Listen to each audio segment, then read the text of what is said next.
আশা করি বন্ধুরা সকলেই ভালো আছেন এবং সুস্থ আছেন। আজ এক নতুন টপিকস নিয়ে আপনাদের সামনে উপস্থিত হয়েছি। এসআইআর, যেটি আপনাদের ভীষণ জরুরি এবং দেখা দরকার এই ভিডিওটি। কারণ এসআইআরকে অনেকেই এনআরসির সঙ্গে গুলিয়ে দিচ্ছে। এনআরসির তো কোনো ঘোষণা পশ্চিমবঙ্গে হয়নি, অতএব এনআরসির প্রশ্নটা আসবে কেন? যা আসছে, যা ঘোষণা হয়েছে তা হলো এসআইআর, অর্থাৎ স্পেশাল ইন্টেনসিভ রিভিশন। অর্থাৎ আপনার এই যে ফর্মটি এসআইআরে দেওয়া হচ্ছে ফিল আপ করার জন্য, সে ফর্মটি হচ্ছে এনুমেরেশন ফর্ম, অর্থাৎ গণনা ফর্ম। মানে আপনার ভোটার কার্ড এবং ভোটার লিস্ট আপডেট করা হচ্ছে। সুতরাং এখানে ভয় পাওয়ার কিছু নেই, ঘাবড়ানোর কিছু নেই। আপনাকে বিএলওর সাহেব দুটি ফর্ম দিয়ে যাবেন। একটি ফর্ম পূরণ করে আপনি ওনাকে দেবেন, আরেকটি ফর্মে উনি সই করে আপনার কাছে রেখে দেবেন। কারণ সেটি পরবর্তী ক্ষেত্রে যখন খসড়া তালিকা প্রকাশ হবে, তারপরে যদি কোনো ভুল ভ্রান্তি থাকে, তখন অনেক সুযোগ থাকছে সেটি সংশোধন করার, বা আপনি দেখাতে পারবেন, সেটা আপনার কাছে প্রমাণ হিসাবে একটি নথি থাকছে। সুতরাং ঘাবড়ানোর কিচ্ছু নেই। আপনি প্রথমে 2 কপি জেরক্স করে নেবেন। প্রথমে জেরক্সটি ফিল আপ করে বিএলও সাহেবকে দেখিয়ে নেবেন। বিএলও যখনই বলবে যে এটি ঠিক আছে, তারপরে আপনি সেটিকে সাবমিট করবেন মূল ফর্মে। তো আসুন আজকে আমরা কিভাবে ফিল আপ করবো সেটি দেখিয়ে দিচ্ছি। নিজেরা কিছুটা শিখছি এবং বিএলও গাইডলাইন অনুসারে করতে চলেছি। তো চলুন, আপনাদের সামনে আমি 1টি 2টি 3টি 4টি ক্যাটাগরির 4টি ফর্ম ফিল আপ করে দেখাচ্ছি কিভাবে হবে। এবং এটা আমি অনেক বিএলওর কাছ থেকেই জেনেছি। তবুও এখানে যা যা আমি দেখাবো সেটা কল্পনার সাহায্য নেই, সেটা অরিজিনাল ভাববেন না। আপনারা ফিল আপটা করবেন যে যার নাম, যে যার মোবাইল নাম্বার, যে যার যা আধার নাম্বার সেসব দিয়ে। কিন্তু এখানে আমি কল্পনার সাহায্য নিয়ে জাস্ট আপনাদেরকে বোঝাবার জন্য কিছু সংখ্যা, কিছু নাম নিয়েছি, সেগুলো কিন্তু অরিজিনাল নয়। ঠিক আছে? তো আসুন, প্রথমে দেখুন ক্যাটাগরি 1, এই যে এনুমেরেশন ফর্মের ক্যাটাগরি 1 যেটা দেখা যাচ্ছে। তো এখানে আবির বোস, কল্পনা করে আবির বোস নামে একটি নামকে আমি বেছেছি। সেই নামের এখানে দেখবেন 5টি ঘর আছে, 1 2 3 4 5, 5টি ঘর আছে এখানে। তো সবার উপরে আছে দেখুন, এটা name and contact number of BLO. তো এখানে বিএলওর নাম এবং তার কন্ট্যাক্ট নম্বর দেওয়া থাকবে। তো সেখানে আপনারা বিএলওর সঙ্গে যোগাযোগ করার জন্য একটি নাম্বার দেওয়া থাকবে। তো এখানে আপনাদের করার কিছুই নেই, প্রথম ঘরটাতে কিছু করার নয়। এখানে পরিষ্কার নির্বাচকের নাম, এপিক নম্বর, ঠিকানা দেওয়া থাকবে। এখানে আপনার কিচ্ছু করতে হবে না। এই ঘরে দেখবেন ক্রমিক সংখ্যা, অংশ নম্বর, নাম, বিধানসভা লোকসভার নাম দেওয়া থাকবে। আপনার কিচ্ছু করতে হবে না। এই ঘরটা একটি কিউআর কোডের ঘর। এই ঘরটাও আপনার কিচ্ছু করার দরকার নেই। এই ঘরটা, কারণ এখান থেকে সমস্ত তথ্যটা পাওয়া যাবে স্ক্যান করলে, সেই জন্য দেওয়া আছে। এখানে আপনার পুরনো যে 2025-এর যে ভোটার কার্ড বর্তমান আপনার কাছে আছে, তার একটি ছবি থাকবে। সেই ছবিটা থাকবে। এখানেও আপনার কিচ্ছু করার নেই। কিন্তু এই জায়গাটায় আপনাকে একটা সাম্প্রতিক ফটো পেস্ট করতে বলছে। সাম্প্রতিক মানে রিসেন্ট ফটো, যেটা আপনি তুলে, যেটা ব্যাকগ্রাউন্ড হবে লাল অথবা সাদা, সেই ব্যাকগ্রাউন্ড থেকে করতে হবে। এখানে দেখুন দেওয়া আছে জন্ম তারিখ, মাস, বছর, জন্ম তারিখ, মাস এবং বছর। তো এখানে আমি কল্পনা করে একটি তারিখ বেছে নিয়েছি, 23/2/1980। তার মানে বর্তমান এই ছেলেটির বয়স 45। এখানে বলা আছে আধার নম্বর। আধার নম্বর ঐচ্ছিক, আপনি দিতেও পারেন, নাও দিতে পারেন। তো আমি একটি দিয়েছি, কল্পনার সাহায্যে একটি নাম্বার দিয়েছি। আধার নাম্বার 12 সংখ্যার হয়। ঠিক আছে? 8টি সংখ্যা দিয়েছি, শেষ 4টি যে ইউটিউবের একটা সিকিউরিটির ব্যাপার রয়েছে সেটা, এবং আপনাদের বোঝানোর জন্য এটা আমি দিয়েছি। ঠিক আছে? তারপরে দেখুন এটা কিন্তু ঐচ্ছিক, আপনি দিতেও পারেন নাও দিতে পারেন। তারপরে দেখুন দেওয়া আছে মোবাইল নম্বর, সেই মোবাইল নম্বর আমি দিয়েছি, মোবাইল নম্বরটা আমি দিয়েছি 10 সংখ্যার মোবাইল নম্বর হয়, মোবাইল নম্বর দিয়েছি। এখানে পিতার নাম বলছে, পিতার নাম আমি দিয়েছি সুবীর বোস, কারণ ছেলেটির নাম যেহেতু আবির বোস, তার বাবার নাম সুবীর বোস। তার একটি এপিক নম্বর চাইছে, এপিক নম্বর দিয়েছি। তারপরে তার মায়ের নাম চাইছে, মায়ের নাম সন্ধ্যা বোস, তার এপিক নম্বর দিয়েছি। তো এই সুবীর বোস যেহেতু বেঁচে আছেন তাই জন্য তার এপিক নম্বর দেওয়া হয়েছে। সুবীর বোস যদি মৃত থাকতেন তাহলে তার এপিক নম্বর দেওয়া হতো না। সন্ধ্যা বোস যদি মৃত থাকতো তাহলে তার এপিক নম্বর দেওয়া হতো না। আচ্ছা, এবার বলছে যদি তার স্ত্রী বেঁচে থাকে, তার স্ত্রী মানে যদি তিনি যদি বিবাহ করে থাকেন, তো সেখানে তার স্ত্রী মলিনা বোস, মলিনা বোস তার স্ত্রী। এটা যদি এই ফর্মটা যদি কোনো মহিলার হতো তাহলে এখানে তার স্বামীর নাম বসতো। তো যেহেতু ফর্মটা আমরা একজন পুরুষের ফিল আপ করছি সেই জন্য তার স্ত্রীর নাম দেওয়া হচ্ছে, কিন্তু যদি আমরা ফর্মটা স্ত্রীর ফিল আপ করতাম তাহলে তার স্বামীর নাম দেওয়া হতো এবং তার যে এপিক নম্বর এখানে দিয়েছি। এইবার আপনারা এই যে বক্সটি দেখতে পাচ্ছেন, এই বক্সটি পুরো রেড বক্স বলা হয়, রেড বক্স। এখানে দুটি ঘর আছে, এখানে এই ঘর আর এই ঘর। তো প্রথমেই একটা জিনিস খুব ভালো করে মন দিয়ে শুনুন, 2002 সালে যে এসআইআর হয়েছিল সেই এসআইআরে যার নাম থাকবে তিনি এই ঘরটি ফিল আপ করবেন, এই ঘরটি করবেন না, এই ঘরটি ফাঁকা থাকবে, ব্ল্যাঙ্ক থাকবে। আপনার এরকম আমার মতো কেটে দেবেন না বা ব্ল্যাঙ্ক বা ফাঁকা বলে লিখে দেবেন না, কিচ্ছু করারই দরকার নেই। যার 2002 নাম থাকবে তার এখানে কিচ্ছু করার দরকার নেই, কারণ এই ঘরটা হচ্ছে 2025 ঘর। 2025 সালে বর্তমান যে আপনার এপিক কার্ড, বর্তমান যে আপনার মোবাইল নাম্বার, আধার নাম্বার যা যা আছে, আপনার পিতা এবং মাতার যা যা আছে সব দিলেন, ঠিকই আছে। বর্তমান আপনার পিতার যে এপিক নাম্বার, বর্তমান আপনার মাতার যে এপিক নাম্বার, সেগুলো সব এখানে দেওয়া হলো। মানে এই ঘরটা পুরোটি 2025 ঘর, কিন্তু এই ঘরটি 2002 ঘর।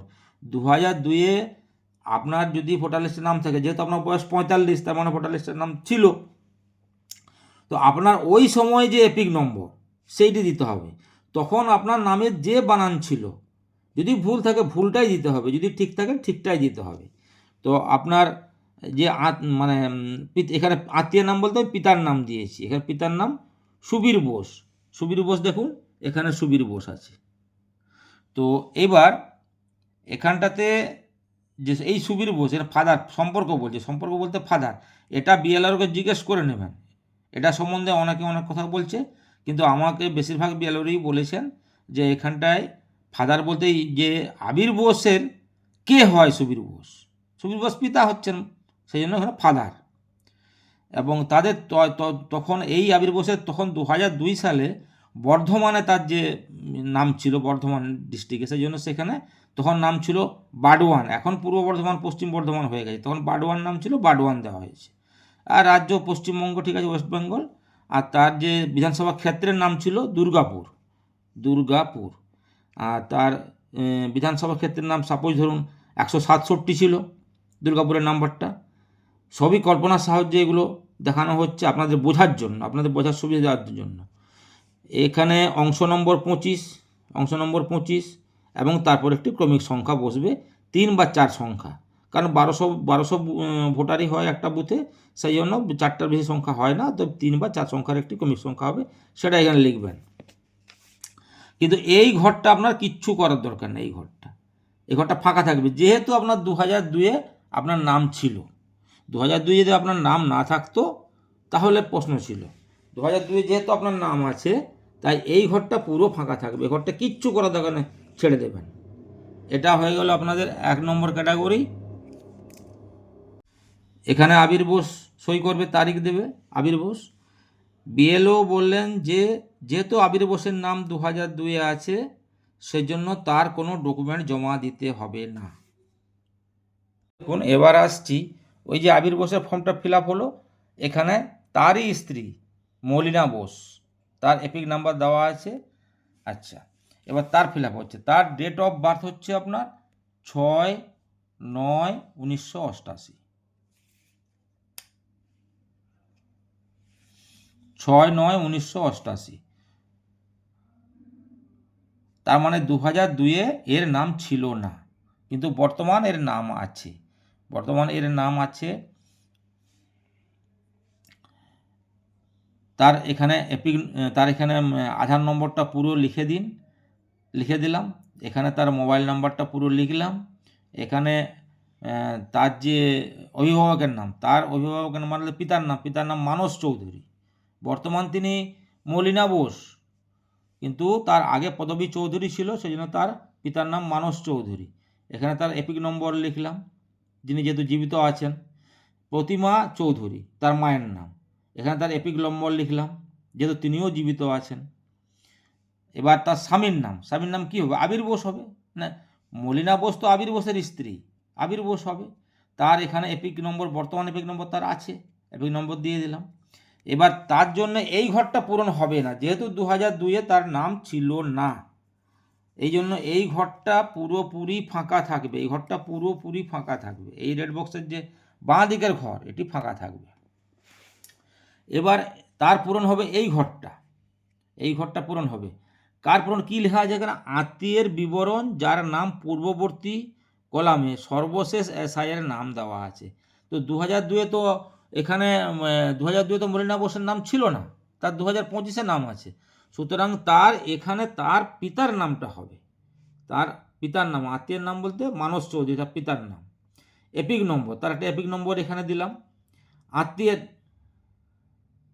আবার এক জায়গায় যেটা আছে আত্মীয়ের নাম, আত্মীয়ের নাম বলতে মানস চৌধুরীর পিতার নাম স্বপন চৌধুরী। তো এবার স্বপন চৌধুরী মানস চৌধুরীর কে হয়? ফাদার। তবু এই জায়গাটা আপনারা বিএলআরওকে জিজ্ঞেস করে নেবেন। প্রথমে দুটি ফর্ম যে আপনাকে বিএলআরও দিয়ে গেছে, তার জেরক্স করে নেবেন, তার জেরক্স করে নিলে ভুলভালটা কম হবে। জেরক্স করে ফিল আপ করে বিএলআরওকে জিজ্ঞেস করে দেখিয়ে নেবেন, তারপর বিএলআরও যদি বলেন ঠিক আছে, তখন আপনি সেইভাবে এটা করবেন।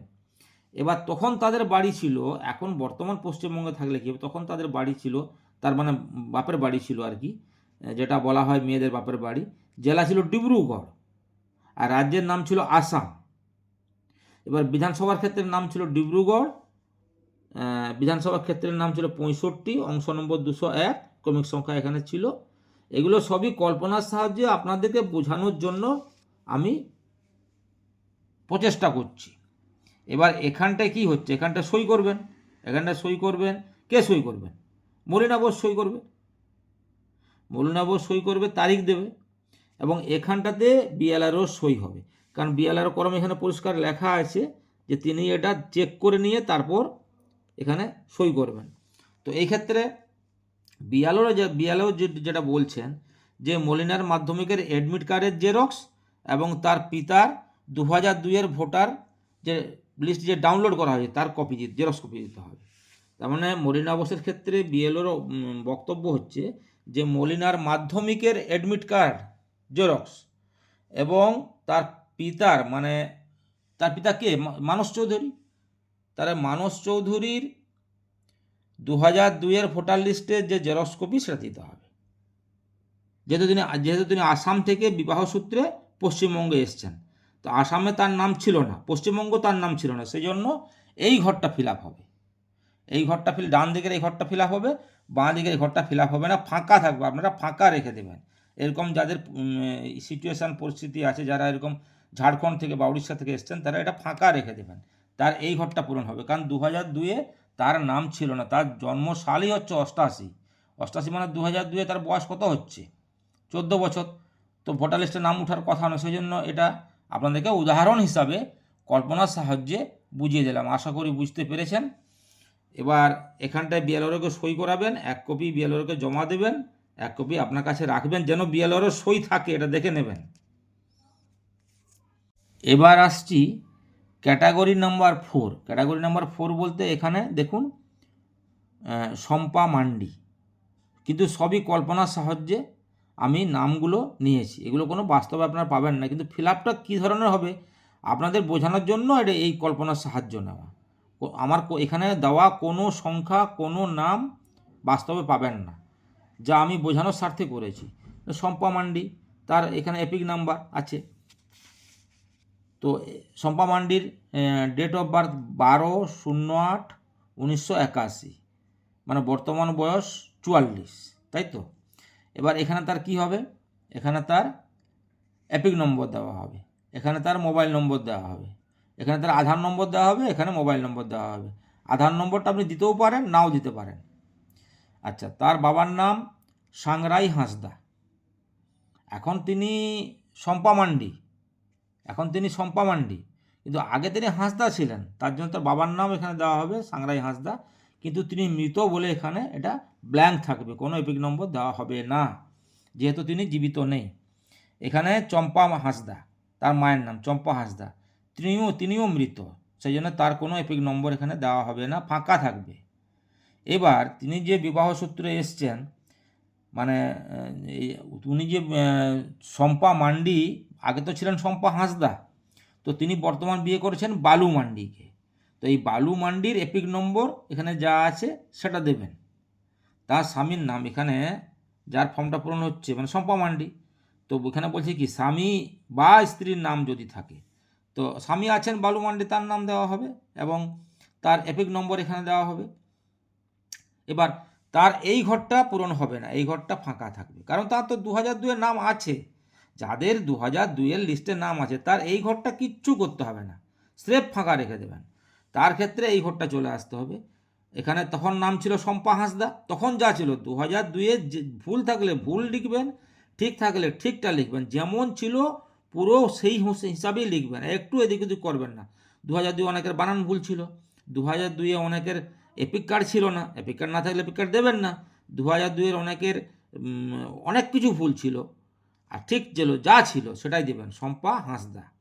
তো তিনি উড়িষ্যার মেয়ে, তো উড়িষ্যার মেয়ে বারিপাদার মেয়ে, সেই জন্য তার ক্ষেত্রে তার যে এপিক নম্বর দেখুন OR01 এইভাবে দিয়ে শুরু, ঠিক আছে, এটা যা আছে দেবেন। এবার আত্মীয়ের নাম যে বসাবো, তার বাবা সূত্রে তাকে উড়িষ্যা যেহেতু নাম ছিল সেটা আনতে হবে।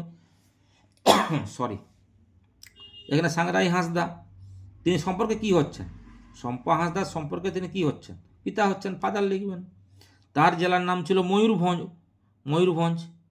তো ময়ূরভঞ্জ উড়িষ্যা, তো তখন উড়িষ্যা বানানটা ছিল ORISSA, যেমন ছিল তেমনই লিখবেন, ময়ূরভঞ্জ যেমন বানান ছিল তেমনই লিখবেন। এবং তার বিধানসভা ক্ষেত্র ছিল উদলা, UDLA, সেটাই লিখবেন। এবং তার বিধানসভা ক্ষেত্রের নম্বর 6, অংশ নম্বর 51, ক্রমিক সংখ্যা এটা। এবার নিচে আসুন, তার এখানে শম্পা মান্ডি, যাকে শম্পা হাঁসদা ছিলেন, তার এখানে সই হবে, তারিখ দেবে, এখানে বিএলআরও সই হবে। আর এখানে বিএলও বললেন যে যেহেতু 2002-এ শম্পা হাঁসদা নাম ভোটার লিস্টে আছে, তাই তার কোনো কাগজ জমা দিতে হবে না। আচ্ছা, এবার ক্যাটাগরি নম্বর 3 দেখুন, আর একটা উদাহরণ আপনাদের দেখাচ্ছি, যে উদাহরণ দেখলে আপনাদের আরও পরিষ্কার হবে। এখানে নির্বাচকের নাম তাপস মাহাতো, তার এখানে এপিক নম্বর দেওয়া আছে। আচ্ছা, এখানে তার ডেট অফ বার্থ 15/11/2006, 2006 জন্মালে তার বর্তমান 2025-এ ভোটার লিস্টের নাম থাকার কথা এবং আছেও, সেই জন্য তিনি এইখানে আধার নম্বর দিয়েছেন, এখানটায় তার যে মোবাইল নম্বর তা দেওয়া হয়েছে। এখানে তারিণী মাহাতো তার পিতার নাম, বর্তমান তিনি বেঁচে আছেন, সেই জন্য তার এখানে এপিক নম্বর দেওয়া হয়েছে। যদি মৃত হতেন তাহলে এপিক নম্বর দিতে হতো না, ঘরটা ফাঁকা থাকতো। এবার কমলা মাহাতো তার মা, তার এপিক নম্বর দেওয়া হয়েছে, তিনিও বেঁচে আছেন, সেই জন্য তার এপিক নম্বর দেওয়া আছে। তিনি যদি বেঁচে না থাকতেন তাহলে দেওয়া হতো না। কিন্তু এই দুটি ঘর ফাঁকা থাকবে, কারণ তিনি এখনও বিবাহ করেননি। তা কি বলছেন, এখানে বলা হচ্ছে স্বামী স্ত্রী যদি থাকে, তাহলে তো নেই, তো সেই জন্য ব্ল্যাঙ্ক ফাঁকা থাকবে, এ ঘরটাও ফাঁকা থাকবে, তার এপিক নাম্বার হয়তো বিবাহই হয়নি, এপিক নাম্বার কোথা থেকে আসবে, তো আপনারা এই দুটো ঘর ফাঁকা রেখে দেবেন। এবার এর যেহেতু 2002-এ নাম ছিল না, সেই জন্য এর এই ঘরটা ফিল আপ হবে না, কারণ এ তো 2002-এর লিস্টে কোনো নামই নেই। 1988 সালে জন্ম, 87-র পর জন্ম, ঠিক আছে, এই 87 থেকে 2004 একটা আছে। তো যাই হোক, এবার আমরা আসছি যে এই ঘরটায় কি হবে স্বভাবত? তার পিতার নাম যেহেতু তারিণী মাহাতো, তাহলে এখানে তারিণী মাহাতোর নাম হবে। যার ফর্ম এই যে তাপসী মাহাতো, তাপসী মাহাতোর এই ফর্মটা ফিল আপ হচ্ছে, অতএব তাপসী মাহাতোর এই ঘরটা ফিল আপ হবে। কার ফিল আপ হবে? যার 2002-এ নাম ছিল, তার বাবার নাম ছিল তারিণী মাহাতো, এটা ফিল আপ হবে। আচ্ছা, তার এপিক নম্বর দেওয়া হবে। আত্মীয়ের নাম মনিরাম মাহাতো, মানে তারিণী মাহাতোর পিতা মনিরাম মাহাতো। সম্পর্ক কি? ফাদার। জেলা তখন ছিল মিদনাপুর, তখন তো আর ঝাড়গ্রাম বা পশ্চিম মেদিনীপুর পূর্ব মেদিনীপুর হয়নি, তখন জেলা ছিল মিদনাপুর। রাজ্যের নাম ছিল ওয়েস্ট বেঙ্গল, আর বিধানসভা ক্ষেত্রের নাম ছিল ঝাড়গ্রাম। তো এখানে আপনারা বিধানসভা ক্ষেত্রের নাম ঝাড়গ্রাম, তার নম্বর 230 ছিল, 230 এখানে লিখবেন। তার অংশ নম্বর ছিল 71 লিখবেন, ক্রমিক সংখ্যা ছিল এটা লিখবেন। এখানে এখানে এই তাপস মাহাতো এখানে সই করবে, তাপস মাহাতো সই করবে, তারিখ দেবে। এখানে বিএলওর বক্তব্য হচ্ছে যে তাপস মাহাতোর মাধ্যমিকের অ্যাডমিট কার্ডের জেরক্স ও তার পিতা তারিণী মাহাতোর ডাউনলোড করা 2002-এর জেরক্স একটা লিঙ্ক দিয়ে দিতে হবে, ব্যাস, তাহলে এটা হয়ে যাবে।